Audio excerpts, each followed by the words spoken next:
Welcome to Business Success Tips, where you learn to make more money in less time and hopefully have a lot more fun. I'm your host, Paul Sanneman. I'm founder of Contractor Staffing Source, where we help contractors build great teams. My guest today is Chris Anderson from Monthend. We've known each other for a while, right, Chris? Yeah, we've crossed paths a few times, and it's always a good time because it's at the International Builder Show where we first met. And spirits are always high, energy is always high. People are learning and networking. It's a fun place to meet people. Oh, it's good. So, tell me what Monthend does and why they're different from other companies that you do. Well, I love how you opened the podcast and you talked about we're going to help you make more money. And a lot of builders oftentimes lose track of one of the primary reasons that they're in business. It's to make more money. Builders are in business for different reasons. Maybe you want to help the community, but you need to make money before you can do any of that. So what does Monthend do? Exact same thing. We help you count your money first, so then you can understand what sort of levers you can pull to make more money. And that's really what Monthend does. And we do that by delivering controller and bookkeeping services to builders and remodelers. And we deliver it in a unique way in that we are actually trained accountants. We have CPAs and other certified accountants on our team. We recruit from places that have people that have accounting experience, and then we put them through our training program so we can better serve builders and remodelers. And we serve a very narrow niche, actually, to builders and remodelers that are using very specific software stacks. And that really helps us be value-added experts, to where not only do we know the construction piece of it, and we'll get to that in a second, we know the accounting piece of it because we're real accountants. And then the software and the technology side, very important to understand because the clients often come to us first when they have questions about that. So give me the difference between a bookkeeper, a CFO, a controller, and an accountant. I'll use a home building analogy for this. Here's a good analogy. A bookkeeper has varying levels of expertise and experience. Just like on a job site, a carpenter might have different levels of expertise and experience. So you can think of your bookkeeper, and this isn't universally true, but that's sort of like an apprentice carpenter. Somebody who knows how to operate a saw, somebody who can cut a 2x4, they could probably nail a couple together and maybe even can frame in a window, but they don't understand necessarily how the whole architecture of the house works and why certain elements of framing the house have to be framed a certain way. But you know what? They're good at carrying lumber, getting it to where it needs to be, and then following instructions and cutting wood the right length. All right. Okay. Then as you progress up that scale, you have a lead carpenter, maybe not quite analogous to a controller, but you're getting a little bit closer. They understand more of the structural elements of what happens. They're directing the workflow. They're able to analyze the blueprint in a little more detail, and they're able to communicate to the rest of the team when things need to change or some insights they're seeing on that job site as part of that build of that house, framing up the house. Okay. So that's more of a controller. And then I'm going to translate this back into accounting terms in a second. But and then when you get to the level of CFO, this is more like an engineer. So they're not necessarily on the job site. They're the ones who understand the science behind the framing, and they're able to engineer the trusses and engineer the loads to make sure that house is going to stand forever. Or for a long time at least. Okay. So that's sort of a decent analogy. You know, your apprentice carpenter might not have any carpenter experience. They're not a licensed carpenter. They're not a licensed builder. The lead might be getting a little closer to that. And the CFO or the engineer, they better have some deep understanding and some deep experience, and they're influencing more than just what's happening with the 2x4s. So construction, accounting, bookkeepers, right? They know what happens generally when you push a button inside of an accounting software program. They can kind of take this ingestion of data, which is like transactions, and they can get it off of the screen to say that's been processed. Oftentimes they don't always know how what they processed interacts with other things in the financial statements or process, but they're doing a job. And then you get to the level of controller, right? Controller. Well, I would say now a bookkeeper sometimes you'd almost call that data entry, right? I mean, they know how to put the right thing in the right boxes, but they may not understand the implications of, oh my God, your costs are overruns on labor or whatever, right? Yeah, data entry is a big part of bookkeeping. I would say it's 30% of a bookkeeper's time, like a really good, high quality bookkeeper. So right, data entry is a big component of it. Now we have a lot of tools that really assist on that data entry now, especially in the last 5 years. Existing tools have got a lot better at helping you with the data entry, and new tools have taken that to another level. But yeah, that's really correct. They know how to use the software. If they don't necessarily always, and this again, not always true. There's some bookkeepers there that are financial experts, right? But a bookkeeper might not really understand the relationship between your profit and loss and your balance sheet, or the relationship between the financial health of the company and the financial performance of the company. Right. Whereas a controller, they understand the relationships between those financial statements a little bit better, which gives them a better ability to analyze and understand what's truly going on with your business. And they can make insights and recommendations like, hey, here's what happens when you buy that truck and then you depreciate it. Here's the impact to the P&L. And here's why your cash numbers are what they are when you're expecting them to be something else. So, and the controller also has additional skills at understanding quality. Like, are these books actually accurate? And how do we make sure they're accurate? And they have a better understanding of the whole process behind month-end close, accounts receivable, accounts payable, and how all of that stuff flows and how it should. And construction is especially unique in how accounting gets done, because you have these huge cash flows, big deposits coming in. I know some accounting firms that still don't understand work in progress, right? And it can totally mess everything up. You know what? There's very few accounting firms that actually do. So accounting firms that actually do understand it, even CPA firms that actually do understand it, those are in the absolute minority. And I can tell you that because I've looked at 1,300 since this company started. 1,300 sets of books and analyzed them for quality and performance, and had conversations with 1,300 builders, owners of builders, controllers, CFOs of home building companies. And when I look at the data of those 1,300, I can count on my hands how many of those are accurate. Probably 10. And one of the big culprits is the work in progress adjustment. So yeah, that's a really great point. Controller generally understands that if they're a construction specific controller. Now, when we get to the level of CFO, which we were making an analogy to as the engineer, CFO for small home building and remodeling companies, companies under 50, 60, $70 million in revenue, they don't really need a CFO generally, because generally CFOs, their job is capital decision making. Right? Overall company leadership and capital decision making. Should I borrow money or should I raise equity? Decisions like that. Now, the chief financial officer or the CFO, they have a lot of hats. They can do a lot of things in a company. But generally, for a smaller home builder or smaller remodeler, anybody under $25 million, your controller should be the person who's able to make all of the financial decisions, or at least give the ownership and the other leaders enough information where that person can make decisions. Now, in my experience, is a lot of people trying to make the transition between a craftsman and an entrepreneur. It's a tough transition for all these guys.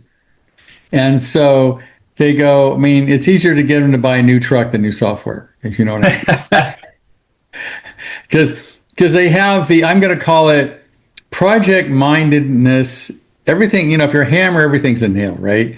Well, if you're a contractor, everything's a project. It has a beginning and a middle and an end. I run into that in recruiting because they go, recruiting is a project. No, I need my guy. I found my guy and I'm done. I go, no, I need to recruit all the time. It's the same thing with marketing. They look at that as it's process. And certainly accounting is process. It's not a project. And a lot of guys say, oh, my accounting is my year end and I'll figure it out at the end of the year how it went, right? And it's like, here's an analogy of flying an airplane. It's like trying to fly in a jet with using, Red Dead Reckoning. You'll die, So I see what happens with contractors is their business grows and their instrumentation and intelligence, at least economic or accounting intelligence, doesn't grow at the same rate as their business. And so they'll all of a sudden go, wow, I bought that new truck and I don't have any money. Or that guy owes me $100,000. How come he's not paying me? Or most businesses go down in construction because they don't have the right information and they don't have the ability to make decisions, and then they sink. Would you agree? That's 100% true. In fact, in construction, we don't have a demand problem. Most of you builders out there are busier than you can possibly imagine. You have plenty of work. But you might be looking at your financial statements, if you ever do, and comparing those to your bank account and scratching your head, saying, all right, my financial statements say I make $400,000 this year, or 200, or whatever the number is. First of all, that number is probably not correct. But even if it is, why does my bank account show $50 in it? Well, like, show me the money, right? I don't get it. Yeah. Like, where did that go?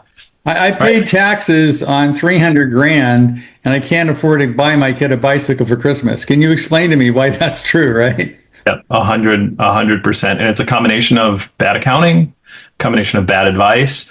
And when you're in growth mode, growth is expensive. And to understand how much cash growth actually consumes, it's a little tricky, especially in construction, because these big cash flows do not sync up with the amount of profit that you've actually earned, right? If a customer gives you 100 grand deposit and you haven't done any work yet, you haven't earned it. You shouldn't have to pay taxes on it, right? And if you are paying taxes on it, you're getting bad tax advice from your tax broker, which 70% is the number that I've come up with of these 1,300 sets of books I've seen.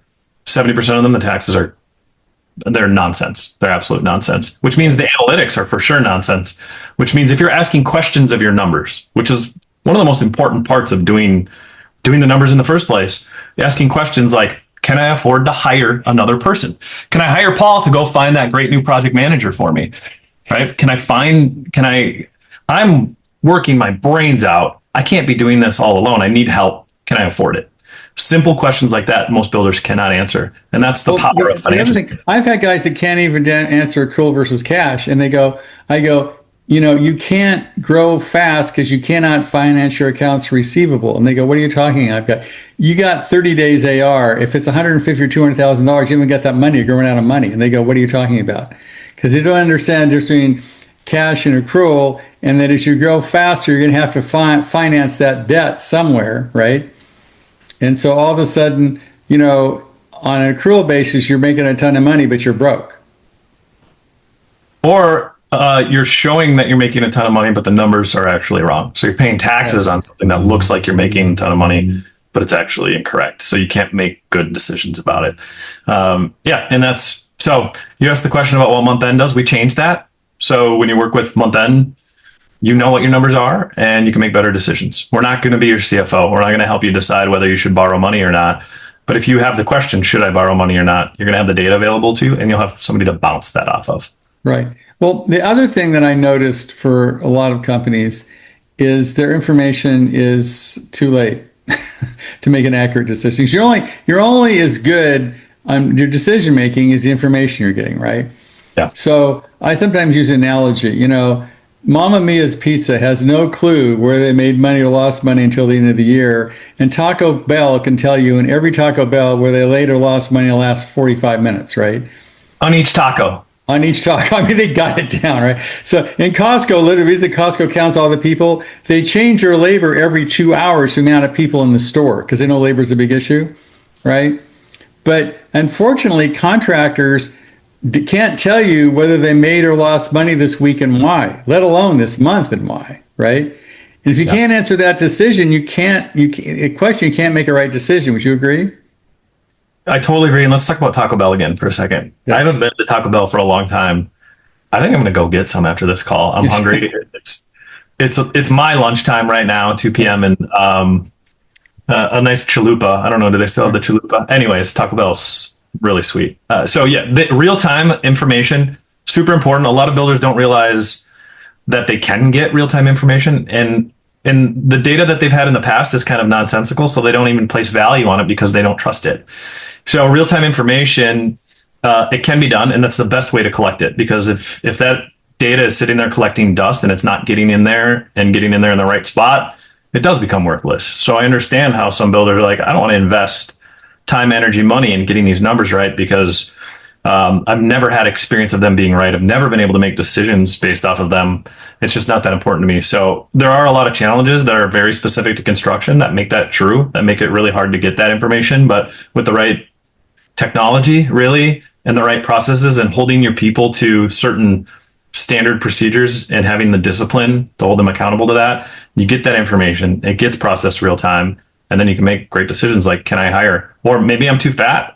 Or maybe I should fire the guy because he's not delivering. I mean, They don't even have KPIs, right? So what's interesting is if you're running a business well, you know, whether you made or lost money and why, and you can fix it. You can say, oh, this guy's not performing according to his key performance indicators. It takes too long to frame a door, or this person's not paying on time or whatever. But my experience in coaching was what killed most companies was either they couldn't collect the money because they waited too long to try to collect it. So they got $100,000 in debt they couldn't get, or they were losing money and didn't know why. It could be it's usually labor. It's never materials because materials are materials, right?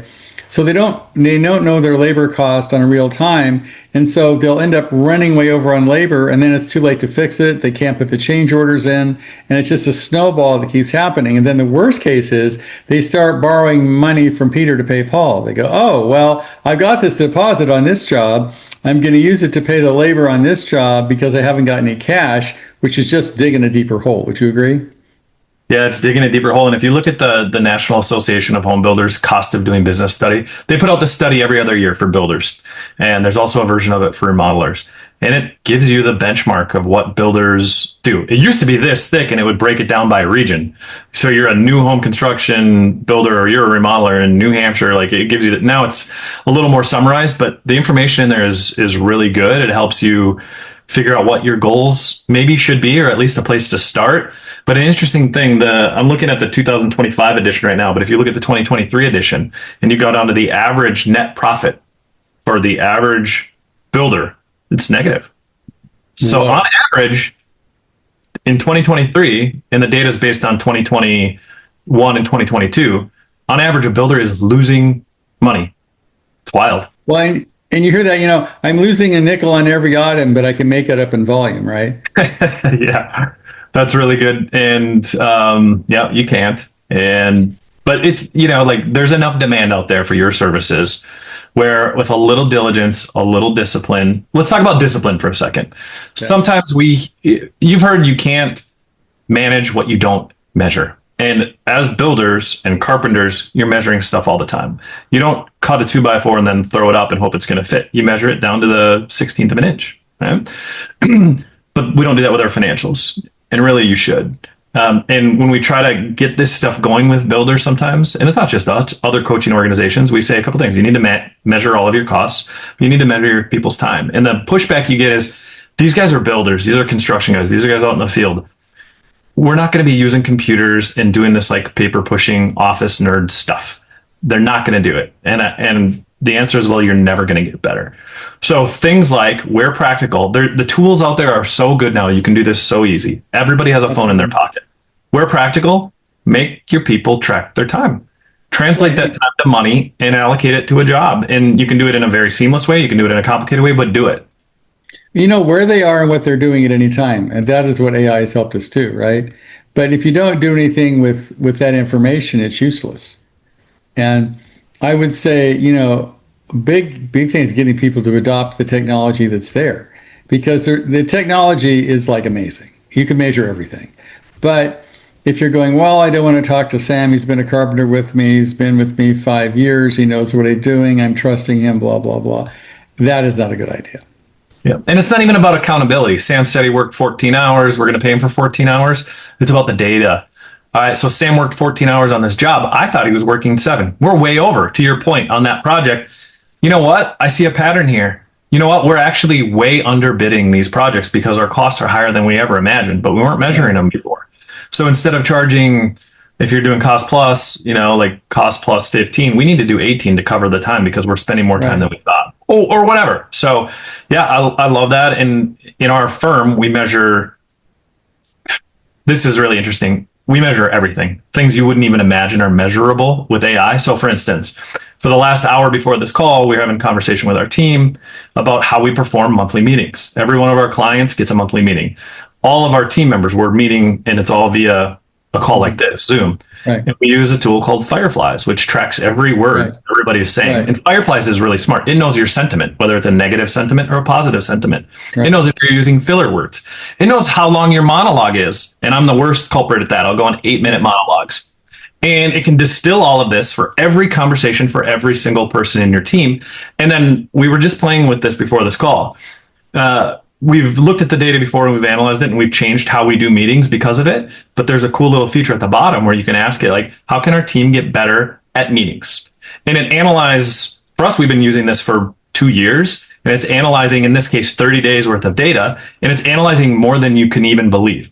Body language, posture, and we ask how to get better at meetings. Look at Firefly, Fathom. There's all these amazing tools, right? I was just talking to a guy today. He had which was a premium, very practical. He has a system that goes out to all the subcontractors and find out whether the insurance is actually valid or not, calls a broker, makes sure it's valid, validates all the insurance, does all the compliance stuff for like $12. Like, yeah, that's right? Agent. That's beautiful. That's pretty impressive. $12. And so why wouldn't you do that? And, you know, to get a little philosophical time here, but the philosophic is, I believe the good news and bad news about AI is it's disrupting all the conventional where capital used to go. Like anything, people are selling information for money, whether it's movies or it's medicine or it's law. AI is is killing that industry, right? So where does all the capital go? It goes into stuff that AI is not going to kill, like plumbers, right? Or something that AI is not going to come in and change your water pump anytime soon. So the problem is with that's the good news and the bad news, because what's happening is with all this private equity coming into the construction industry, they're going to buy your company or put you out of business. I mean, it's sort of sad, but true, because they are really good at all this stuff. They know how to recruit. They know how to run a company. They know how to do, and unless, to me, the smaller contractors use services like yours and mine that puts them on an equal level with the private equity people, they're in trouble. Does that make any sense to you? It does. The thing they do have to their advantage is this local knowledge, this local advantage. When I was a home builder, a little backstory on me, I was a partner in a home building company, and we're building a couple of hundred homes a year, just under that. And Toll Brothers was building in our market in communities right next to ours, building a similar product to the naked eye. They just could not figure out how to sell houses. They could not figure out how to get traction. So you are at a huge advantage as a local knowledgeable builder and remodeler compared to some of these private equity firms or national home builders. But if you don't get your financial operations straight, if you can't find good help through good, efficient, smart recruiting, then you're going to get eaten up. You have a built-in advantage. It's yours to not squander it. Right. I mean, I agree. So I'm hoping, I think companies like yours and mine are focused on the smaller builders. They're saying, look, we can give you the same leverage as the private equity companies have a ton of cash because we're using the same tools, or whether it's AI or whatever, we can produce a great product for a low cost.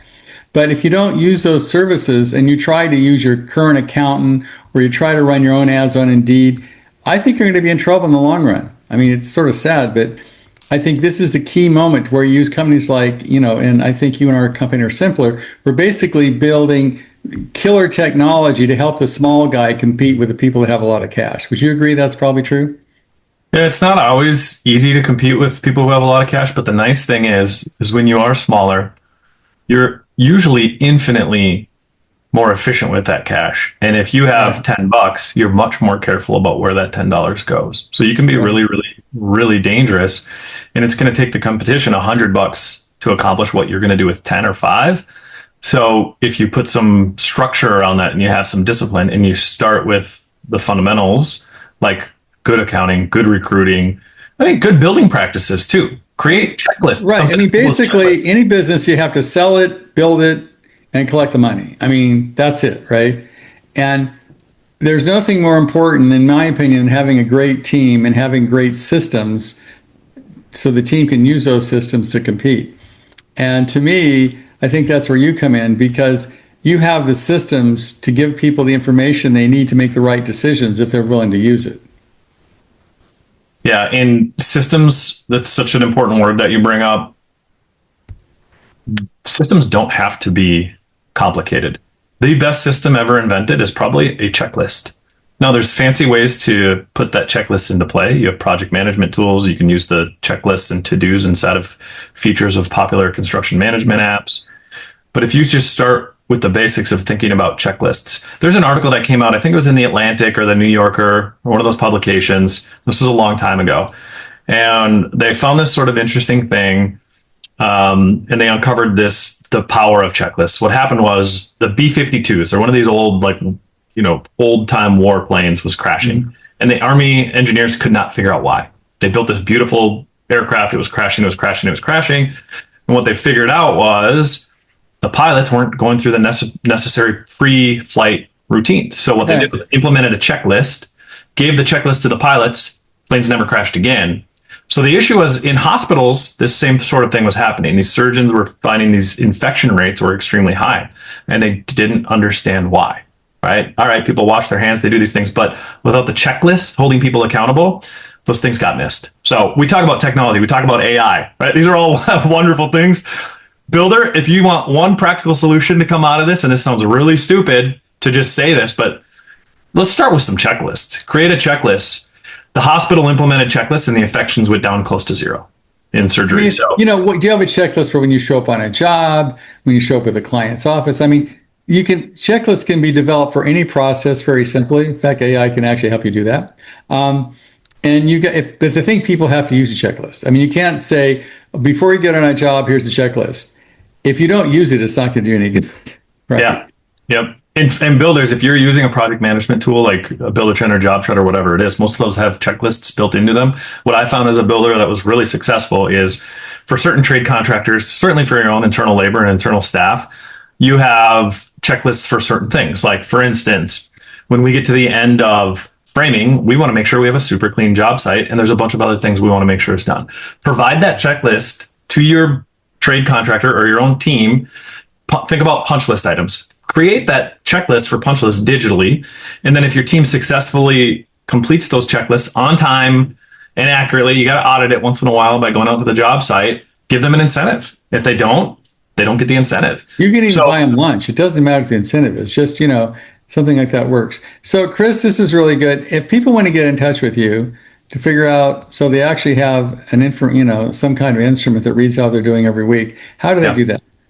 Yeah, two ways to get in touch with me. First of all, if you're really interested in improving your financial systems, and it's not just the information that we provide, it's helping you make the systems work together. So if you're using QuickBooks Online and one of these other tools, there's a couple that we work with very specifically, and you're trying to get them to work the right way, so you're not doing double entry, and so your information makes sense, we can help you with that. But then we want to do your monthly recurring accounting and bookkeeping services as well. Right. Just go to our website, Monthend, like the end of the month, www.monthend.com. You can get all the information you need there, and you can book a call with our team, and we'll ask you a bunch of questions to see if we're a good fit for one another.